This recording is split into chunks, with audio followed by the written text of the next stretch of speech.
کا تنہائی میں بیٹھنا اللہ کی شریعت حرام قرار دیتی ہے. عورت کا بے پردہ ہو کے بازاروں میں گھومنا بے حیائی قرار دیتی ہے. یہ مولوی کے پیر کے عرس پہ آئے تب بھی بے حیائی ہے. یہ حضرت کو سلام کرنے کے لیے آئے تب بھی بے حیائی ہے. شریعت کے ان حکموں کو آج آپ کے اور ہمارے ملکوں کی گلیوں کے اندر کیسے توڑا جاتا ہے. ایک پردے دار عورت آتی ہے, پیر بابا کو سلام کرنے کے لیے آتی ہے, اس کا چہرہ پردے میں چھپا ہوا. پیر سے پہلے مرید بولتا ہے, بی بی تو حضرت سے پردہ کرتی ہے, تو شاہ صاحب سے پردہ کرتی ہے, تو پیر صاحب سے پردہ کرتی ہے. وہ کہتی ہاں میں پردے دار خاتون ہوں. کہتا ہے تجھے بے وقوف سمجھ نہیں آتی, اگر آج اپنا چہرہ پیر صاحب سے چھپائے گی, بابا جی سے چھپائے گی, حضرت جی سے چھپائے گی, یہ پیر قیامت کے دن تجھے کیسے دیکھے گا, کیسے پہچانے گا, کیسے سفارش کرے گا. لہذا پیروں سے کوئی پردہ نہیں ہے, سیدوں سے کوئی پردہ نہیں ہے, مخدوموں سے کوئی پردہ نہیں ہے, گدی نشینوں سے کوئی پردہ نہیں ہے. وہ پردے دار عورت اپنے چہرے کو ننگا کر لیتی ہے, پیر اس کے چہرے کو دیکھتا ہے, کبھی اس کے عشق میں مبتلا ہوتا ہے. آپ نے کتنے ہی بار وہ اخبارات پڑھے ہوں گے,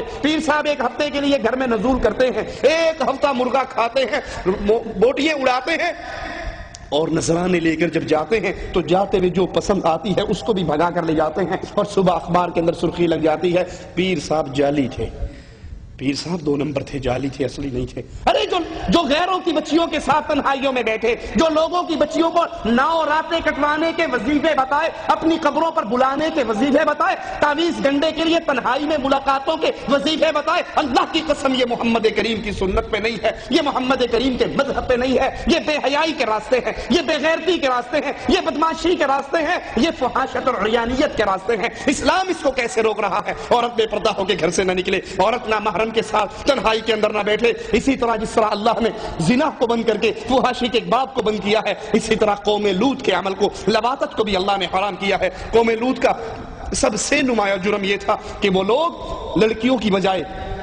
بیویوں کی بجائے, عورتوں کی بجائے اپنی خواہش مردوں سے پوری کرتے تھے. مالک عز و جل فرماتا ہے وَلُوطًا إِذْ قَالَ لِقَوْمِهِ إِنَّكُمْ لَتَأْتُونَ الْفَاحِشَةَ مَا سَبَقَكُمْ بِهَا مِنْ أَحَدٍ مِنَ الْعَالَمِينَ أَإِنَّكُمْ لَتَأْتُونَ الرِّجَالَ وَتَقْطَعُونَ السَّبِيلَ وَتَأْتُونَ فِي نَادِيكُمُ الْمُنكَرَ. لوط علیہ السلام کا بھی ذکر کرو جب انہوں نے اپنی قوم سے کہا تم اس بدکاری پر اتراتے ہو جسے تم سے پہلے دنیا بھر کے اندر کسی نے نہیں کیا. تم مردوں کے پاس آتے ہو اور تخلیق کے راستے کو بند کرتے ہو, عام مجلسوں کے اندر تم بے حیائی کا کام کرتے ہو. یہ جرم قوم لوط کا جرم تھا. اس کا آغاز قوم لوط سے ہوا کہ وہ اپنی خواہش ان لڑکوں سے پوری کرتے تھے جن کے چہرے پہ داڑھی نہیں ہوتی تھی, امرد لڑکے ہوتے تھے, ان کے ساتھ اپنا معاملات جسمانی جنسی پورا کرتے تھے. اللہ کی پیدا کردہ عورتیں اپنی بیویوں کو چھوڑ دیتے تھے. اس جرم کی وہ سنگینی کی وجہ سے اللہ نے اس قوم کو 4 ایسی اکٹھی سزائیں دی جو 4 سزائیں اس سے پہلے کسی قوم پہ یک لخت نازل نہیں ہوئی, اکٹھی نازل نہیں ہوئی, ایک ہی قوم پہ یہ چاروں جمع نہیں ہوئی. اور وہ کیا ہے؟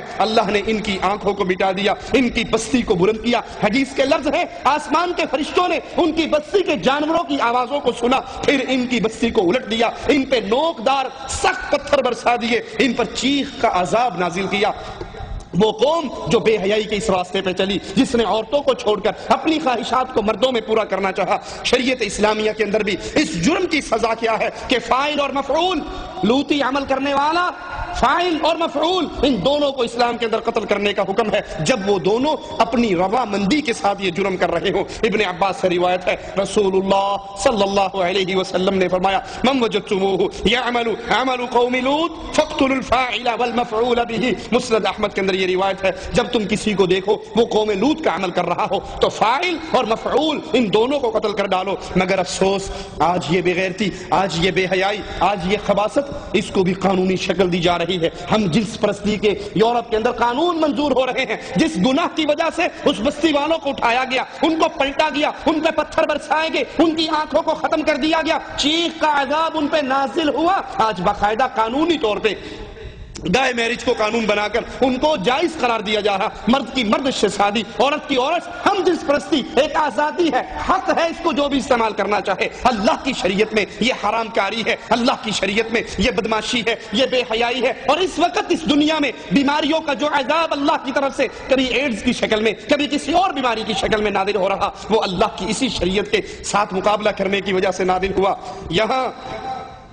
یہ دھندا، یہ لڑکوں کے ساتھ بدکاری کا دھندا، یہ بھی صوفیاء کے ہاں، پیر پرستوں کے ہاں عشق مشوقی کے بڑی بڑی کہانیاں اس کے اندر بھی چھپی ہیں۔ یہ اسی کتاب کے اندر تذکرہ غوثیہ کے اندر بھی ایک پیر کا قصہ ہے کہ وہ ایک لڑکے پہ عاشق ہو گیا، اور حضرت حکیم الامت اشرف علی تھانوی کی کتاب ارواح ثلاثہ کے اندر بھی ان کے پیروں کے یہ قصے ہیں کہ وہ کبھی کسی لڑکے پہ عاشق ہوئے، کبھی کسی لڑکے پہ عاشق ہوئے۔ یہ وہ عمل جس کو آج عشق مجازی کہا جائے، ہم جنس پرستی کہا جائے، اسلام کے اندر یہ بدترین عمل ہے، یہ بے حیائی ہے، یہ فحاشی ہے، یہ بے غیرتی ہے، اس کے فاعل اور مفعول کو قتل کرنے کا حکم ہے۔ اسی طرح جن چیزوں سے شریعت منع کرتی ہے، اسلام منع کرتا ہے، جو بے حیائی کے دروازے کھولتی ہے، جو فحاشی کے دروازے کھولتی ہے، کہ کسی شرعی عذر کے بغیر بیوی کو اگر خامن اپنے بستر پہ بلاتا ہے تو خامن جب بیوی کو بلائے، بیوی کے لیے جائز نہیں ہے شرعی عذر کے بغیر وہ اپنے خامن کی بات کو نہ مانے اور اس کی خواہش کو پورا کرنے کے لیے بستر پہ نہ آئے۔ ابو ہریرہ سے روایت ہے،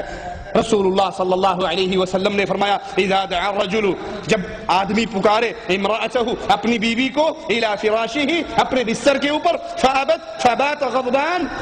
وہ انکار کر دے، خامن ناراضگی کی حالت میں رات گزارے، لعنتها الملائکۃ حتی تصبح، تو اللہ کے فرشتے ایسی بیوی پر لعنت برساتے ہیں یہاں تک کہ صبح ہو جائے۔ خامن اپنی بیوی کو بلاتا ہے اپنی خواہش پوری کرنے کے لیے، بیوی نہیں آتی، انکار کر دیتی ہے، اگر اس کے انکار کی شرعی وجہ نہیں ہے، وہ منسس کے اندر نہیں ہے، شریعت اس کو اجازت نہیں دیتی، وہ پھر بھی نہیں آتی، تو پھر اللہ کے فرشتے صبح ہونے تک ایسی عورت پہ لعنت برساتے ہیں۔ ہمارے ہاں اللہ رحم فرمائے، میاں اور بیوی کا اختلاف ہو جائے، جھگڑا ہو جائے، تو اکثر بیوییں خامندوں کو سزا دینے کے لیے اس حق سے محروم رکھتی ہیں، خامندوں کو سزا دینے کے لیے کہ ٹھیک ہے میری اس سے ناراضگی ہے، اب یہ بلا رہا ہے، اس کی سزا یہ ہے، اس کو اپنے قریب نہ آنے دو۔ آپ اپنی ذہن میں اس کو سزا دے رہی ہو، اور آپ کتنی بڑی سزا اپنے اوپر لے رہی ہو کہ اللہ کے فرشتے لعنت برساتے ہیں، ساری رات اللہ کے فرشتے لعنت برساتے ہیں یہاں تک کہ صبح ہو جائے۔ رسول اللہ صلی اللہ علیہ وسلم کا فرمان ہے، جب شوہر اپنی بیوی کو بستر کی طرف دعوت دے تو بیوی کو چاہیے وہ فوراً دعوت قبول کر لے، اگرچہ وہ اونٹ کے کجاوے کے اوپر ہی کیوں نہ بیٹھی ہو، وہ سفر کے لیے تیار ہے، اونٹ کے اوپر سواری کر رہی ہے، اگر خامد اس کو بلاتا ہے تو اس حال کے اندر بھی وہ اپنی اس کام کو چھوڑ کر آئے اور خامد کا حق ادا کرے۔ عورت کا اپنے شوہر سے بغیر کسی شرعی سبب کے طلاق مانگنا یہ بھی بے حیائی کا دروازہ کھولتا ہے۔ عورت کا خامد کے بستر پہ نہ آنا بے حیائی کا دروازہ کیسے کھولتا ہے؟ کہ وہ کسی اور کی طرف متوجہ ہو سکتا ہے، وہ حرام کاری کی طرف جا سکتا ہے، وہ کسی اور کے اندر ملوث ہو سکتا ہے جب وہ بلائے اور بیوی نہ آئے، یہ اسلام اس کو اجازت نہیں دیتا۔ اسی طرح عورت بغیر سبب کے، بغیر شرعی سبب کے اپنے خامد سے بات بات پہ طلاق مانگے تو یہ اسلام کے اندر جائز نہیں ہے۔ بعض دفعہ عورتیں بڑے خطیر جملے بول کے طلاق مانگتی ہیں، ایک تو ویسے ہوگا نا ناراض ہوگی، دے مجھے طلاق، کر مجھے فارغ، اور اگلا خامد وہ سوچتا ہے کہ میرے بچے ہیں، گھر کا سسٹم سارا خراب ہو جائے گا، بچے برباد ہو جائیں گے، وہ صبر کرتا ہے، اس کے جملوں پہ صبر کرتا ہے، تو یہ عورت عشق دلانے کے لیے کہتی اگر مرد ہو تو دو طلاق ہے، بندے دا پتر تے کر فارغ، پیج میں نو کر۔ اب یہ اس کے جذبات کو آگ لگا رہی ہے۔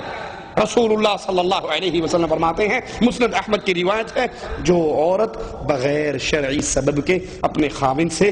طلاق مانگے اس پر جنت کی خوشبو حرام ہو جاتی ہے۔ یہ عام روٹین کے کام ہیں، یہ عام روٹین کی باتیں ہیں، گھروں کے اندر ہوئی لڑائی اور طلاق کے سلسلے شروع ہو گئے، دے طلاق، کر فارغ، بھیج مجھے، ہے مرد تو کر فارغ، تیرے اندر طاقت ہے تو کر فارغ، انسان کا بچہ ہے تو کر فارغ۔ اب وہ اس کو پیش دلا رہی ہے، اس کے جذبات کو آگ لگا رہی ہے۔ رسول اللہ صلی اللہ علیہ وسلم فرماتے ہیں کہ ایسی عورت جنت کی خوشبو نہیں پائے گی۔ ہاں شرعی عذر ہو تو پھر خامد سے طلاق لی جائے۔ شرعی عذر کیا ہے؟ شرعی عذر یہ نہیں ہے کہ آج آپ نے لسٹ بنا کر دی، 10 چیزیں بازار سے منگوائی، 5 آ گئی، 5 نہیں آئی، غصہ آیا اور طلاق کی ڈیمانڈ کر دی۔ شرعی عذر یہ ہے کہ اگر خاوند نماز نہیں پڑھتا، خاوند نماز نہیں پڑھتا، بیوی نماز پڑھتی ہے، بیوی مسلمان ہے، خاوند مسلمان نہیں ہے، اس کافر کے نکاح میں رہنا بیوی کے لیے جائز۔ خاوند شرک کرتا ہے، شرک کرواتا ہے، شرک کے لیے دعوت دیتا ہے، شرکی اعمال کرتا ہے، اس کو پیار اور محبت سے سمجھائیے، قائل کیجئے۔ اگر وہ اللہ کی توحید پہ آ جائے تو ٹھیک ہے، اگر وہ نمازی بن جائے تو ٹھیک ہے، اور اگر وہ شرکیہ عقائد کے اوپر قائم رہتا ہے، شرکیہ معاملات پہ قائم رہتا ہے، بے نمازی پہ قائم رہتا ہے، نماز کی ترتیب اپنی زندگی میں نہیں لے کر آتا، تو ایسے خاوند سے طلاق لے کے علیحدہ ہو جائیے۔